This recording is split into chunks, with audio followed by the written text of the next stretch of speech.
mon métier d'abord, c'est donc journaliste, rédacteur en chef adjoint ici à RFI de la tranche matinale. Alors la tranche matinale, c'est l'ensemble des journaux qui vont de 5 heures à 11 heures.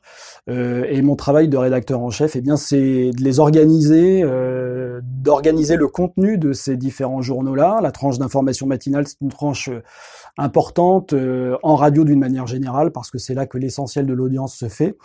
Et c'est un travail que je fais en coopération avec toute une équipe de présentateurs, de techniciens, de journalistes issus de différents services, international, France, économie, politique, culture, et puis aussi tout un réseau de correspondants à travers le monde, parce que c'est aussi ce qui fait la spécificité d'RFI, c'est que nous avons des correspondants à peu près dans chaque pays du monde, exception faite de quelques pays les plus fermés au monde.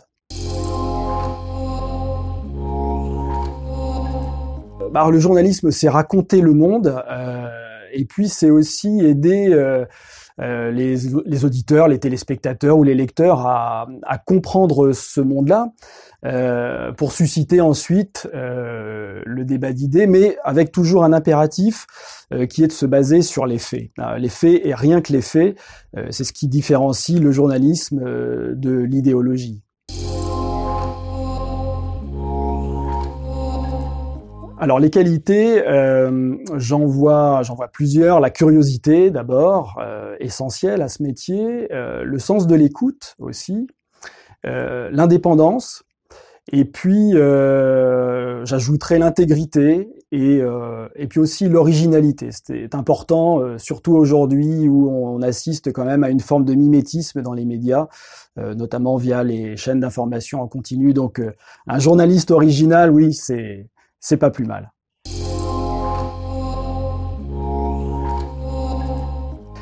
Les mots sont fondamentaux en radio tout particulièrement, et dans une radio internationale comme la nôtre, c'est vrai que c'est quelque chose qui compte énormément et on essaie de les peser vraiment dans chaque journal. Vous ne dites pas la même chose selon, alors si l'on prend des exemples d'actualité au Proche-Orient, vous ne direz pas la même chose selon que vous parlez du mur de séparation ou de la barrière de sécurité israélienne.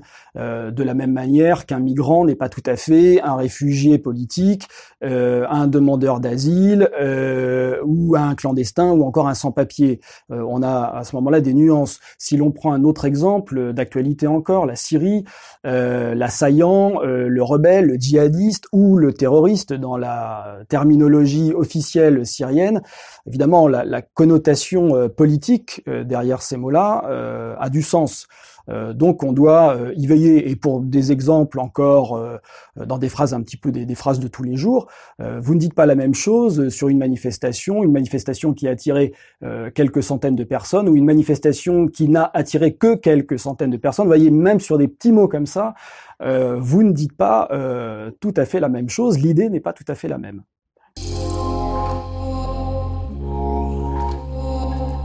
Alors malheureusement, on assiste dans le langage audiovisuel à une succession, une vogue, une mode des mots un peu stéréotypés, alors que sont le bras de fer qui continue, la crise qui impacte, la crise de nerfs, jeter le gant, le dernier opus en parlant d'un film par exemple, ou bien encore, là c'est un autre exemple de l'actualité, les climato-sceptiques. Donc ça s'exprime à travers ces expressions un peu toutes faites, et puis le langage journalistique, et là encore dans l'audiovisuel, s'exprime aussi à travers une musique, un phrasé propre à la radio, mais surtout à la télévision, avec des accents toniques un peu mis de manière anarchique, qui fait qu'on a un langage totalement différent de celui qu'on utilise dans la vie de tous les jours. Alors ça va être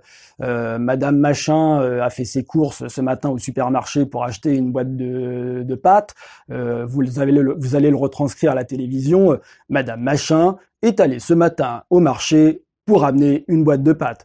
Voilà, bon, alors ça donne parfois des choses un peu surprenantes et parfois aussi très drôles.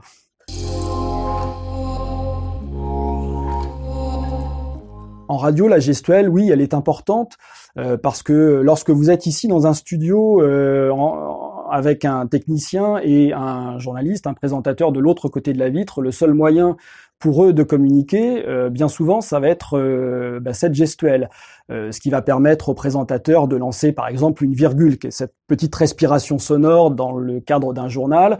La gestuelle, elle est importante aussi quand vous animez un débat, parce qu'elle permet soit de relancer un invité, soit au contraire de lui dire de se calmer, ou tout simplement de lui faire signe que, l'heure de l'émission est terminée et qu'il faut absolument s'interrompre. C'est là aussi fondamental et c'est une gestuelle qu'on utilise ici au quotidien, spécialement en matinale où le timing est extrêmement chronométré.